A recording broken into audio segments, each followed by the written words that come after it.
इससे पहले की वीडियो स्टार्ट करूं, मैं आपको ये बता देना चाहता हूं कि डिस्क्रिप्शन बॉक्स के अंदर मैंने आपके लिए बहुत कुछ छोड़ा है, उसको जरूर जाके लीजिएगा। नोट्स छोड़े हैं, लेक्चर छोड़े हैं और भी बहुत कुछ छोड़ा है, प्लीज उसको जरूर देखिएगा। आइए क्वेश्चन स्टार्ट करते हैं। क्वेश्चन में मेरे से बोला गया है कि भाई अकाउंटिंग इक्वेशन को प्रिपेयर करना है। अब उस अकाउंटिंग इक्वेशन को जिसको हमें प्रिपेयर करना है उसके लिए मैंने क्वेश्चन लिख लिया है और थोड़ी सी स्पेस जो है वो फॉर्मेट के लिए भी छोड़ दी है। आप भी इसी तरीके से करके स्टार्ट कीजिएगा। और अगर इस क्वेश्चन का आपको जो है सिर्फ इसलिए आपने ये जो है खोला है वीडियो को कि भाई मेरे को इसका आंसर चाहिए स्कूल का होमवर्क करने के लिए, तो मैंने उसके लिए भी एक लिंक छोड़ दिया नीचे। वहां पर जाकर के आप इस क्वेश्चन का पीडीएफ ले सकते हैं और उस पीडीएफ को लेकर के सीधा कॉपी करें और स्कूल का काम खत्म हो जाएगा।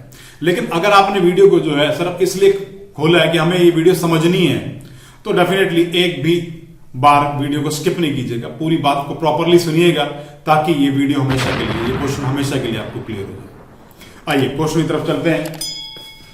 सबसे पहले वर्ड लिखा है commenced business with cash. Amount दे रखा है 60,000 रुपए। इसका मतलब क्या हुआ? इसका मतलब हुआ कि आपने बिजनेस को स्टार्ट किया है, और बिजनेस को स्टार्ट किया है तो सबसे पहले ये बात समझ लेनी जरूरी है कि बिजनेस और बिजनेसमैन दोनों अलग अलग लोग हैं भाई। हमने जो अकाउंट सीखना है उसका पर्पस ये है कि हम बिजनेस के अकाउंट्स को मेंटेन करेंगे, ना कि बिजनेसमैन के। तो पॉइंट क्लियर हो गया कि बिजनेस और बिजनेस दोनों अलग अलग लोग हैं। अब बिजनेसमैन ने हमें कुछ पैसे दे दिए एज कैपिटल, तो एक तो उसकी कैपिटल बढ़ गई, दूसरा क्या है हमारे पास कैश आ गया तो वो भी तो बढ़ जाएगा। तो चलिए दोनों को बढ़ा लेते हैं। हम सबको मालूम है कि asset is equals to capital plus liabilities. अब कैपिटल प्लस लायबिलिटीज मैंने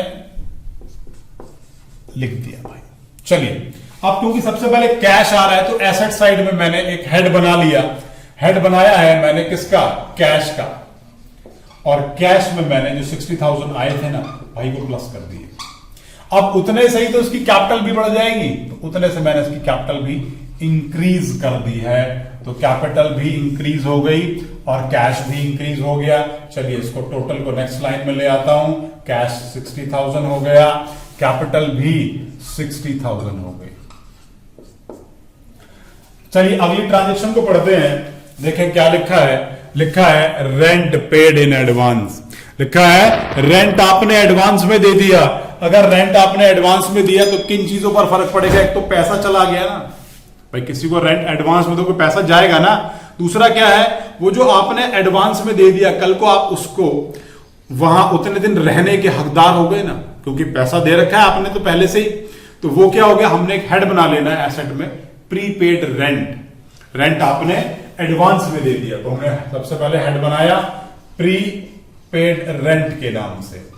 अब प्रीपेड रेंट का हेड आ गया तो हेड में प्लस कर दिया मैंने कितना, जितना एडवांस दिया था 500 रुपए। और क्योंकि एडवांस दिया है तो भाई कैश को भी तो रिड्यूस करेगा, तो कैश भी कम हो गया और हमारा प्रीपेड रेंट का नाम से हेड में हमने प्लस कर लिया। वैल्यू आ गई 60,500, सॉरी माइनस करना था यार, 59,500 और जो है 500 यहां पर, और यहां पर ये वैल्यू इक्वल्स टू 60,000। अब देखने वाली बात यह है कि हम लोग अकाउंटिंग इक्वेशन पढ़ रहे हैं। जब हम लोग अकाउंटिंग इक्वेशन पढ़ रहे हैं तो दोनों साइड इक्वल आनी चाहिए, दोनों साइड बराबर आनी चाहिए। तो देखें क्या इस पॉइंट के बाद ये दोनों साइड बराबर आ रही है। यहां कितना लिखा है 60,000, इन दोनों को प्लस करूंगा तब भी तो 60 ही आएगा। दिस मींस ये दोनों साइड बराबर हैं और जो कुछ हमने किया वो बिल्कुल सही किया है। आइए पॉइंट नंबर 3 की तरफ चलेंगे। देखिए इस पॉइंट में क्या लिखा है। लिखा परचेज गुड्स फॉर कैश। कितने का माल है? 30,000 रुपए का। तो आपने कैश में ले लिया और उधार पर कितना लिया है? 20,000 का। ठीक है जी, दोनों ट्रांजेक्शंस को अलग अलग करके दिखाऊंगा। सबसे पहले तो जो माल आपने कैश में लिया, कैश में कितने का लिया है? कैश में लिया 30,000 रुपए का। एक तो कैश कम हो गया कितने से? 30,000 से। दूसरा माल आ गया कितने का? 30,000 का। तो दोनों इफेक्ट्स को डालता हूं। कैश कम कर दिया 30,000 रुपए से, क्योंकि आपने जब परचेज करी तो आपने वो माल परचेज किया, उसके लिए पैसे दे दिए। दूसरा यहां पर एक स्टॉक के नाम का हेड बनाना पड़ेगा और उस स्टॉक में मैंने प्लस कर लिए 30,000 रुपए। अब कुछ माल आपने उधार में भी लिया है, उधार में लिया है तो एक तो माल बढ़ जाएगा, क्योंकि माल तो आ ही गया, चाहे उधार में लिया है चाहे नगद में लिया है। दूसरा फर्क क्या पड़ रहा है? दूसरा आपने यहां पर एक हेड बना लेना है क्रेडिटर, जिनसे हम माल उधार लेते हैं उन्हें हम बोलते हैं क्रेडिटर। तो भाई मैंने क्रेडिटर के नाम पर 20,000 रुपए यहां प्लस कर दिए। तो फाइनली हुआ क्या, फर्क क्या पड़ रहा है फाइनली कि क्रेडिटर बढ़ गए 20,000 से, तो वैल्यू हो गई 20,000 क्रेडिटर की यहां पर। दूसरा कैपिटल की वैल्यू आ गई एज इट इज, इसमें तो कोई चेंज आया ही नहीं, तो ये भी एज इट इज आ गए। नेक्स्ट यहां देखेंगे कैश 59,000 था, 30,000 दे दिया, कितना रह गया 29,500 प्लस प्रीपेड रेंट तो 500 का 500, कोई चेंज हुआ नहीं। गुड्स आपने पहले 30 के लिए, उसी ट्रांजेक्शन में 20 के लिए, टोटल गुड्स हो गए 50,000। इन सबका टोटल कर लेते हैं, इस वैल्यू आ रही 80,000। यहां भी देखें वैल्यू कितनी आ रही है 60 प्लस 20 80,000। दिस मींस जो ट्रांजेक्शन आपने करी वो बिल्कुल सही है, दोनों साइड से इक्वेशन मैच है। आइए आगे की तरफ चलते हैं, पॉइंट नंबर 4 की तरफ। देखें क्या लिखा है, sold goods for cash, cash में माल बेच दिया। कितने का माल, कितने में बेचा है, 30,000 में बेचा है। कितने का माल था, 20,000 का, तो माल कितने कम हो गया 20,000 का। अगर माल 20,000 रुपए का कम हुआ तो 20,000 से स्टॉक को कम कर देंगे, और पैसे कितने आ गए, पैसे आ गए 30,000। अब 20 का माल अगर आपने 30 में बेच दिया है तो प्रॉफिट कितना, प्रॉफिट 10,000। और प्रॉफिट है किसका, प्रॉफिट होता है मालिक का। मालिक के नाम पर हमने यहां क्या वर्ड लिखा हुआ है, कैपिटल। हमने क्या लिखा हुआ है, कैपिटल। तो कैपिटल में आपने 10,000 रुपए प्लस कर लेने हैं। चलिए इनको प्लस माइनस कर लेते हैं। 29,000 पहले से कैश था, 30,000 और आ गया, टोटल हो गया 59,500। प्लस में प्रीपेड रेंट में कोई भी चेंज नहीं है, एज इट इज 500 रुपए आ गए। स्टॉक के अंदर पहले 50,000 था, 20,000 हो गया, कम हो गया 20,000, ये वैल्यू आ गई 30,000। इसके बाद कैपिटल की वैल्यू बढ़ गई क्योंकि प्रॉफिट हमने उसमें ऐड कर दिया था, वैल्यू हो गई 70,000, और क्रेडिटर की वैल्यू आ गई 30,000 रुपए। चलिए आगे चलते हैं, आइए अगला पॉइंट देखेंगे। देखें क्या लिखा है, लिखा है पेड सैलरी 500। सैलरी कितनी दे दी आपने, सैलरी दे दी आपने 500 रुपए, और सैलरी आउटस्टैंडिंग कितनी है, सैलरी आउटस्टैंडिंग भी है 100 रुपए। तो एक एक करके दोनों ट्रांजेक्शंस को करके दिखाता हूं। सैलरी दी है तो सैलरी दी है तो मतलब खर्चा दिया है, खर्चा दिया है तो एक तो खर्च हो गया पैसा, तो पैसा कम हो जाएगा, कैश कम। दूसरा जितने भी खर्चे होते हैं चाहे वो दिए हैं चाहे नहीं दिए, वो सारे कैपिटल में से लेस हो जाएंगे। तो इसका इफेक्ट दो जगह आएगा, एक तो आपने कैश में से 500 रुपए कम कर देंगे, दूसरा क्या फर्क पड़ना है भाई, दूसरा कैपिटल में से भी 500 रुपए कम कर देने हैं। वैल्यू 69,500, वैल्यू कितनी है 69,500, और यहां पर इसका इफेक्ट क्या आ रहा था, इसका इफेक्ट आ गया 59,000। ओहो, टोटल तो एक साथ ही कर देता यार मैं। अच्छा, सेकंड ट्रांजेक्शन जो है वो लिखी है आउटस्टैंडिंग सैलरी, तो सैलरी आउटस्टैंडिंग है तो यहीं पर ही इसको एडजस्ट कर देता हूं, माइनस कर दूंगा 100 रुपए, क्योंकि सैलरी चाहे आपने दी हो चाहे नहीं दी हो, खर्चा तो है ही, और खर्चा है तो कैपिटल में से लेस भी होगा। प्लस में यहां पर आउटस्टैंडिंग सैलरी के नाम से एक हेड बना लूंगा। आउटस्टैंडिंग सैलरी के नाम से एक हेड बनाया 100 रुपए का, उसमें आउटस्टैंडिंग सैलरी प्लस कर ली है, आउटस्टैंडिंग सैलरी प्लस कर दी। चलिए इसका टोटल कर लेते हैं, वैल्यू आ गई 59,000, क्योंकि 59,500 थे, 500 दे दिया आपने। उसके बाद प्रीपेड रेंट के नाम से 500 रुपए है, प्लस में 30,000 रुपए आपके स्टॉक में बच रहे हैं, इनको प्लस माइनस कर लेता हूं।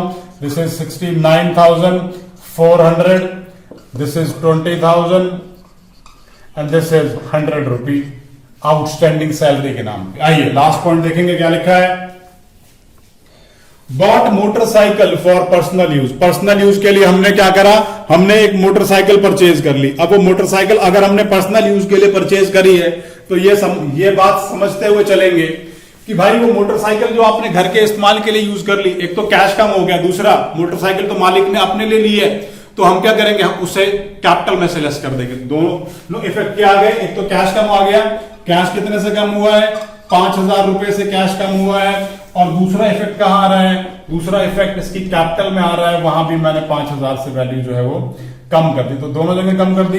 64,400 प्लस 20,000 प्लस 100, यहां पर वैल्यू कितनी हो गई 54,000 प्लस 500 प्लस 30,000।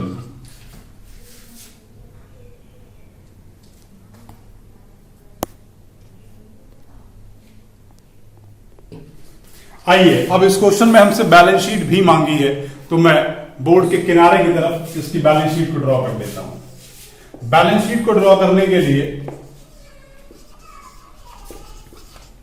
बैलेंस शीट, और ये साइड है मेरी लायबिलिटी साइड,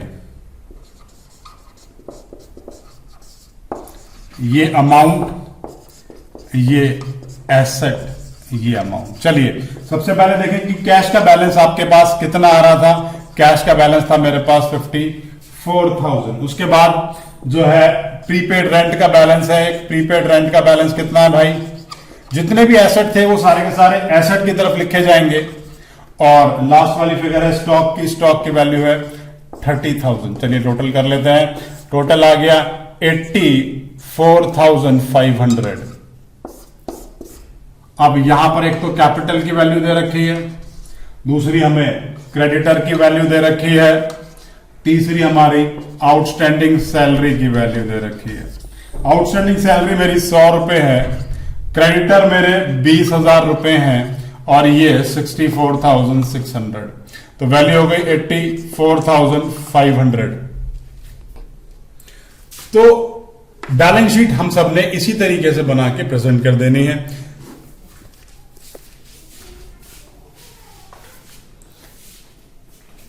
अगर इस क्वेश्चन में आपको कोई भी डाउट है तो नीचे कमेंट बॉक्स में कमेंट कर सकते हैं। वीडियो अच्छी लगे तो लाइक बटन जरूर प्रेस किया कीजिए, और अगर इस टॉपिक के ऊपर मेरा वीडियो लेक्चर अभी तक आपने नहीं देखा है तो प्लीज डेफिनेटली मैंने उसका लिंक जो है डिस्क्रिप्शन बॉक्स में डाल रखा है, उसको जरूर देखिए। नोट्स नहीं लिए हैं अब तक, उन्हें भी लीजिए, और जो एक्स्ट्रा क्वेश्चंस हैं उन्हें भी जो है जरूर प्रैक्टिस कीजिएगा।